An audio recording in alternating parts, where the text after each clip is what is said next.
Saludos y bendiciones para todos, estimada iglesia. Estamos en el mensaje número 12 de nuestra serie El propósito de la iglesia. El título de nuestro mensaje para hoy es La iglesia, una comunidad que espera la segunda venida de Cristo, basado en el capítulo 1 del libro de los Hechos, versículo 11 hasta el versículo 9. Solo tenemos 3 versículos para fundamentar nuestro mensaje. Yo quiero empezar simplemente orando para que el Espíritu de Dios venga y nos muestre y nos revele cuál es la verdad que necesitamos escuchar el día de hoy. Padre nuestro que estás en el cielo, venimos hacia ti a través de nuestras oraciones, venimos hacia ti a través de este culto, a través de este servicio. Está tu iglesia amada reunida el día de hoy, porque queremos ser tocados por ti, porque queremos ser conmovidos por ti, porque queremos adorar y exaltar tu santo nombre. Estamos reunidos porque nos amamos el uno con el otro, porque queremos tener comunión entre hermanos, pero también queremos tener comunión contigo. Te pedimos que envíes a tu Espíritu Santo para que nos muestre y nos revele la verdad de lo que tenemos que escuchar el día de hoy. Pedimos tu bendición por este mensaje y por este hermoso culto, en el nombre de Jesús. Amén. Hechos capítulo 1, versículo 9 al 11. Recuerden el título del mensaje: La iglesia, una comunidad que espera la segunda venida de Cristo. Quiero decir que cuando yo era niño, a mí me daba mucho temor escuchar este tipo de mensajes. Cuando yo estaba en la iglesia y escuchaba los sermones que hablaban acerca de la segunda venida de Cristo, yo salía de la iglesia con mucho temor. Y al parecer el predicador de la iglesia no hacía bien su trabajo, porque en vez de animar a la congregación promovía el temor, promovía el miedo en ellos, y esto pareciera que no caía muy bien en algunas personas. Y ese era mi caso. Pero quiero decirle que esta no es la intención y este no es el propósito de este mensaje. El propósito de este mensaje no es poner miedo en su mente ni poner miedo en su vida. El propósito de este mensaje es traer esperanza a su vida por medio de la palabra de Dios. Versículo 9. ¿Qué es lo que dice? Y habiendo dicho estas cosas, viéndolo ellos, fue alzado y le recibió una nube que le ocultó de sus ojos. Nosotros vemos acá en este texto que Jesús no fue el único que partía hacia el cielo de esta manera. El texto dice de que Él fue elevado, fue llevado hasta las alturas y de repente desapareció entre medio de las nubes. Aquellas personas que no son creyentes, al escuchar esto, quizás les provoca risa. Tal vez dicen: qué historia más entretenida, qué chiste más bien contado. Pero para nosotros no es una historia, para nosotros no es un cuento, para nosotros esto es una realidad, para nosotros esto es la verdad. Así como Cristo, Él partió de esa misma forma, Él vendrá, lo dice el texto. Pero lo que quiero decir es que Jesucristo, nuestro Señor, no fue el único que partió hacia el cielo de esta manera. En la Biblia nosotros tenemos otros ejemplos, como en el caso de Enoc, por ejemplo, en Génesis capítulo 5, versículo 22 al 24, que el texto dice que él iba caminando con Dios y de repente fue arrebatado. Él simplemente desapareció. Tenemos otro ejemplo en el caso del profeta Elías, que fue arrebatado por unos carros de fuego. Esto lo vemos en Segunda de Reyes capítulo 2. Vemos también el ejemplo de Moisés, que él subió a una montaña para conversar con Dios. Dios le permitió ver la tierra prometida y después de eso simplemente Moisés murió. Tenemos el ejemplo también acá en el libro de los Hechos con Jesús. Al parecer no es la primera persona que partía hacia el cielo de esta manera. Pero lo que tenemos que entender nosotros acá es que fueron y estuvieron testigos delante de este maravilloso acto de que Jesús fue llevado hacia el cielo. Pero hay algo que es muy importante que quiero que veamos en este versículo, y es la unción. Tenemos que ver esto. La unción que Jesús les dejó a sus discípulos. ¿Qué me refiero? ¿Qué quiero decir con esto? Quiero decir que Jesús les dijo a sus discípulos que tenían que esperar en Jerusalén para recibir el Espíritu Santo. Y esa fue la unción que Jesús les dejó antes de irse. Y esto nosotros lo vemos también en Elías con Eliseo. Cuando Elías partió hacia el cielo, le dejó una doble porción de una unción al profeta Eliseo. Esto también lo vemos con Moisés. Cuando Moisés murió, también la unción que tenía Moisés se la dejó a su sucesor Josué. Y vemos que Josué fue el que llevó el pueblo hacia adelante. Y aquí tenemos el ejemplo con Jesús, que Jesús partió hacia el cielo, pero les envió el Espíritu Santo a los apóstoles, y no solo a los apóstoles, sino a la iglesia, que somos usted y yo. Esto es lo que nosotros vemos en el versículo 9. Vamos al versículo 10. Y estando ellos con los ojos puestos en el cielo, entre tanto que él se iba, he aquí se pusieron junto a ellos dos varones con vestiduras blancas. Estos dos hombres de vestiduras blancas fueron ángeles, ángeles en forma de hombre. Algo similar pasó con los dos ángeles en forma de hombre que aparecieron en Génesis capítulo 18, versículo 2, cuando estos dos hombres se le aparecieron a Abraham para darle la promesa de que Abraham iba a tener un hijo. Por supuesto, acá estamos hablando del caso de Isaac. Pero estos dos hombres, o dos ángeles en forma de hombre, más bien dicho, se le aparecieron a la entrada de la tienda o de la carpa de Abraham para darle las noticias.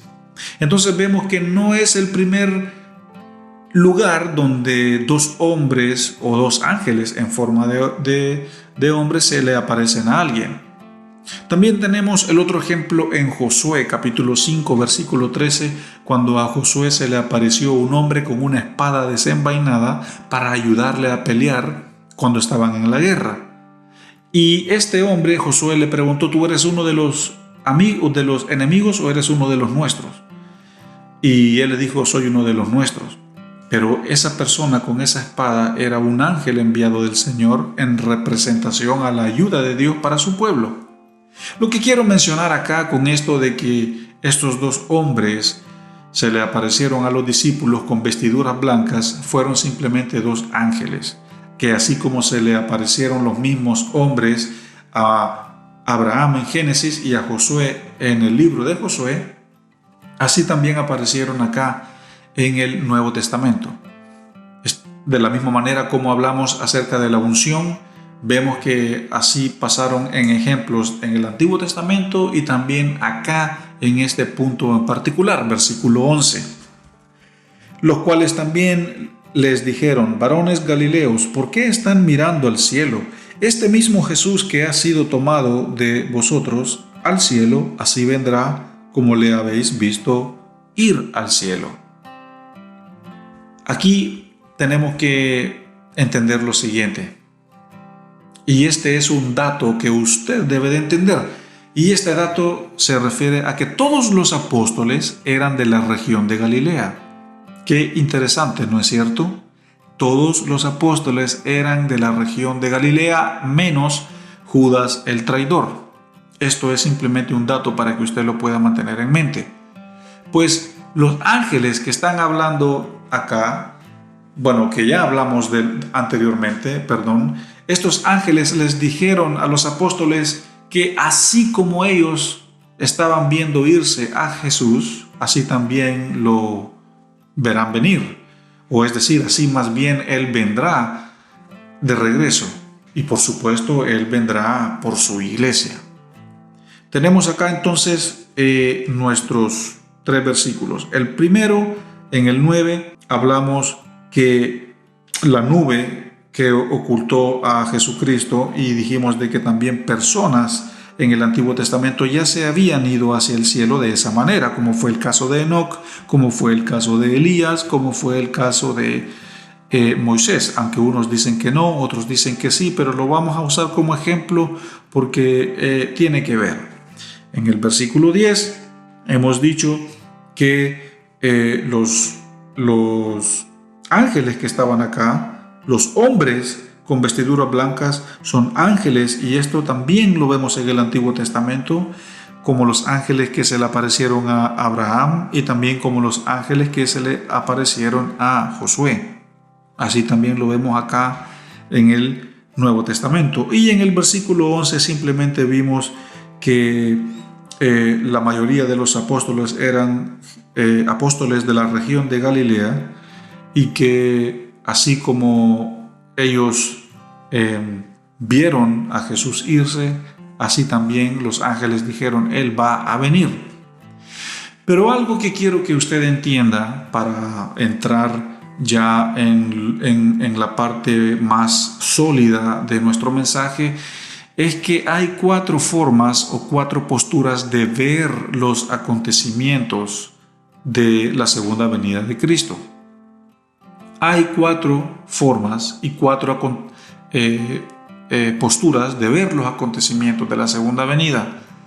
Pero primero, antes de hablar de estos acontecimientos, ustedes deben de saber que todo lo que estudia los acontecimientos de la segunda venida de Cristo se llama escatología. Es la escatología la que se encarga de estudiar y analizar todos los acontecimientos de la segunda venida de Cristo. Ahora, los libros en la Biblia que hablan acerca de la escatología son primeramente los profetas, ya sean los profetas menores o también los profetas mayores en su mayoría, como el profeta Daniel, así como también Isaías, así como también Ezequiel. Tenemos también los evangelios en muchos aspectos por medio de las parábolas. Tenemos primera y segunda de Tesalonicenses y sobre todo Apocalipsis.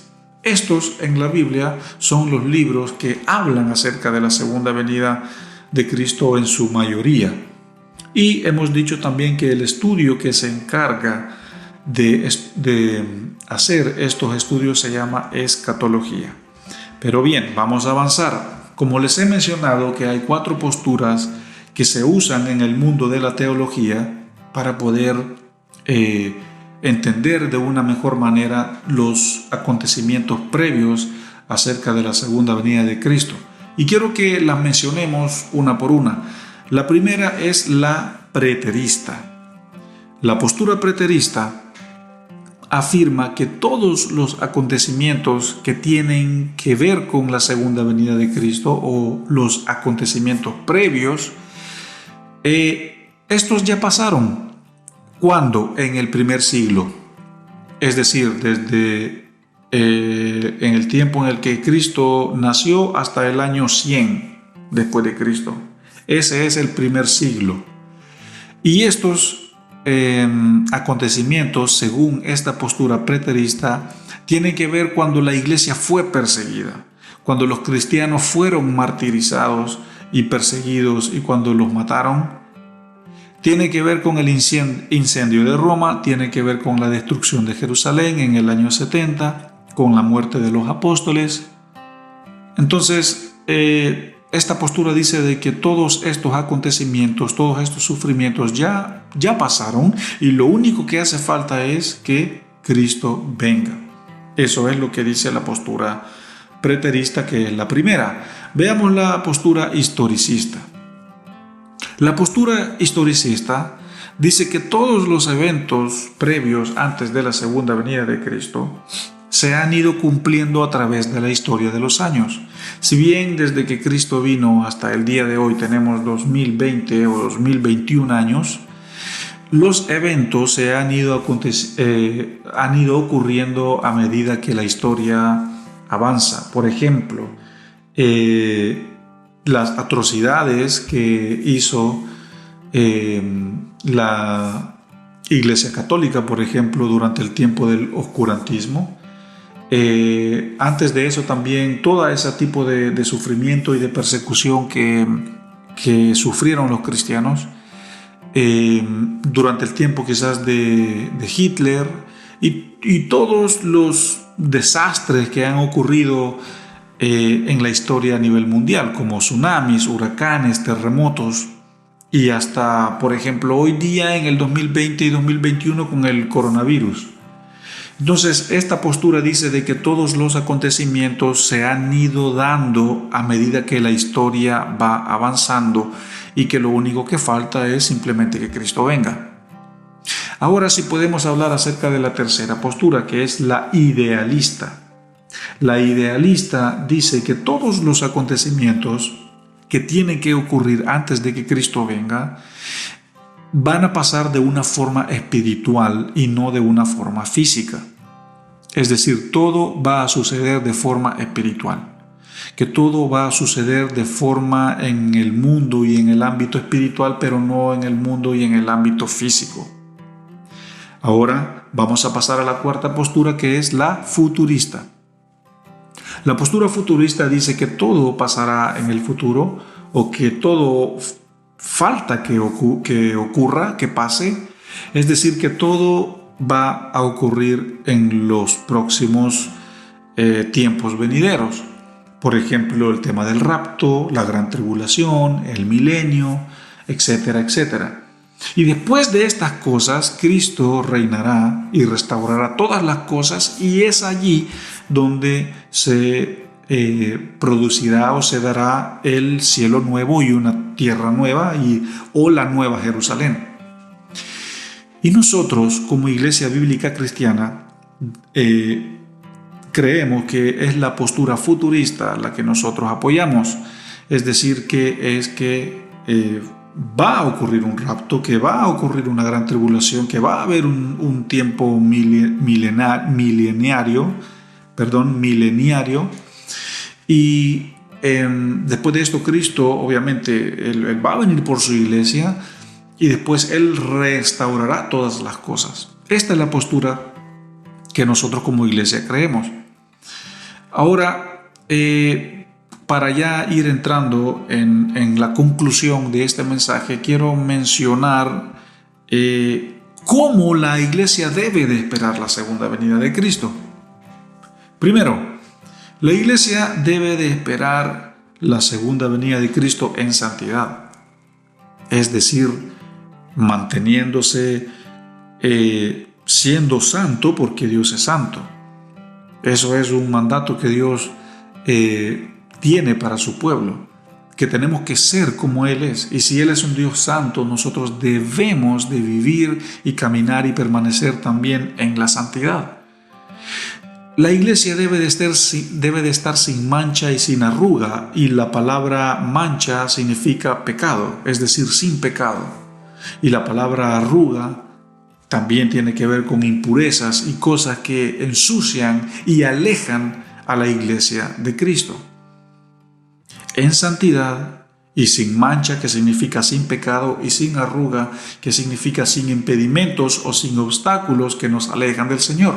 Así es como la iglesia debe de esperar la segunda venida de Cristo, con un corazón limpio, con un corazón puro, alejados del pecado. La iglesia, cuando yo la menciono, no hablo de un edificio con una cruz en el techo. Hablo acerca de la iglesia como cuerpo de Cristo. A usted que me está escuchando y yo que estoy hablando, nosotros somos el cuerpo de Cristo. Nosotros somos la iglesia de Dios, usted y yo. ¿Y cómo usted y yo tenemos que estar cuando Cristo venga? Tenemos que vivir en santidad, en la blancura, en la hermosura, en el aroma de la santidad. Es decir, alejados del pecado, alejados de todo aspecto que nos aleja y nos separa de Dios. Debemos de estarlo esperando con nuestra fe fortalecida, con un corazón limpio, con un corazón puro, alejados completamente del pecado. Así es como nosotros, como la iglesia, debemos de esperar la venida de nuestro Salvador. Ahora, ¿cuál es la gran conclusión de todo esto? La gran conclusión de todo esto es que este mensaje debe de ser de mucha esperanza para usted y no de temor ni tampoco de miedo. ¿Por qué? Porque qué lindo es cuando Cristo venga por su iglesia y nosotros nos vayamos a vivir con Él eternamente en un lugar donde no hay problemas, donde no hay estrés, un lugar donde reina la paz y el amor por la eternidad. Piense en esto, que no existirá la muerte, es decir, eternamente. Por eso el texto cuando habla dice vida eterna. La conclusión es que nosotros iremos y partiremos a estar con el Señor de una forma eterna. No habrá un fin. Y toda la eternidad será de disfrutar de su presencia para siempre. Será de estar con Él y estar en ese lugar glorioso donde reina la paz y el amor. Y por eso digo que este mensaje debe de darle esperanza. Este mensaje, cuando usted piense en el hecho de que Cristo va a venir por segunda vez, piense en que esto es bueno, piense en que esto debe de llenarlo de gozo y de llenarlo de alegría y de esperanza, porque ¿quién no quisiera irse a vivir a una eternidad con Dios donde reina la paz y el amor? Yo, por supuesto que quiero estar con Él y no quiero irme al infierno, a una vida eterna de sufrimiento. Yo quiero estar con Cristo. Yo quiero estar con Dios por la eternidad, por los siglos de los siglos, hasta que el tiempo no existe. Yo quiero estar allí. Yo quiero estar en ese lugar. Y por eso yo debo de esperar a mi Salvador, a mi Redentor, de esta manera, con mi fe fortalecida, caminando en la verdad, perseverando en la santidad, con un corazón limpio, con un corazón puro, alejados del pecado, cuidando lo que el Señor me ha dado a mi familia, a mis hijos, gobernando bien mi hogar, siendo de buen testimonio en mi trabajo, en mi casa, en la universidad, en la escuela, en mi vecindario, en mi comunidad, así, siendo luz, siendo sal y siendo de bendición para las personas. Así es como la iglesia debe de esperar la segunda venida, sin importar las posturas que hemos hablado. No, aquí es así. Hay muchos eruditos, hay muchos teólogos que gastan su tiempo, invierten su tiempo en dando cálculos de cuándo esto va a ocurrir, cuándo esto va a pasar, que esto y que lo otro. Debemos de sacar la mirada de esas cosas y poner la mirada en lo práctico, porque el Evangelio es práctico, no es teórico. Debemos de poner nuestros ojos en las cosas prácticas. ¿Cuándo esto va a suceder? No lo sabe nadie, ni los ángeles, ni nadie. Y eso lo dice la Escritura. Nadie sabe el tiempo ni la hora. Lo único que sabemos es que tenemos que estar preparados con las descripciones que acabo de mencionar. Y por favor, no tenga temor, y lo vuelvo a repetir, no tenga temor, no tenga miedo, porque sus vidas, porque la iglesia está escondida, está protegida con la mano de Dios. Y cuando Dios venga por su iglesia, cuando Cristo venga por su iglesia, vamos a estar en una eternidad con Él, gozando de una vida gloriosa, de una vida eterna, estando para siempre en su presencia. Qué maravilloso es pensar en este maravilloso regalo de vivir una vida gloriosa donde reina la paz y el amor por la eternidad. Es maravilloso, y por eso mi oración y mi deseo es que con este mensaje usted pueda estar convencido como iglesia que Cristo vendrá por nosotros.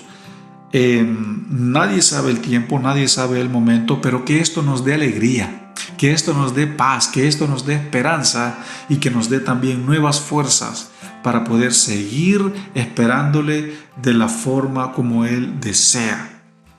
Este es el mensaje, esta es la conclusión de nuestro sermón. La iglesia, una comunidad que espera la segunda venida de Cristo. Que el Señor les bendiga y nos vemos en nuestro próximo mensaje de nuestra serie El propósito de la iglesia. Que el Señor les bendiga. Bendiciones. Recuerda suscribirte a nuestro canal y activa las notificaciones para que no te pierdas ninguno de nuestros sermones.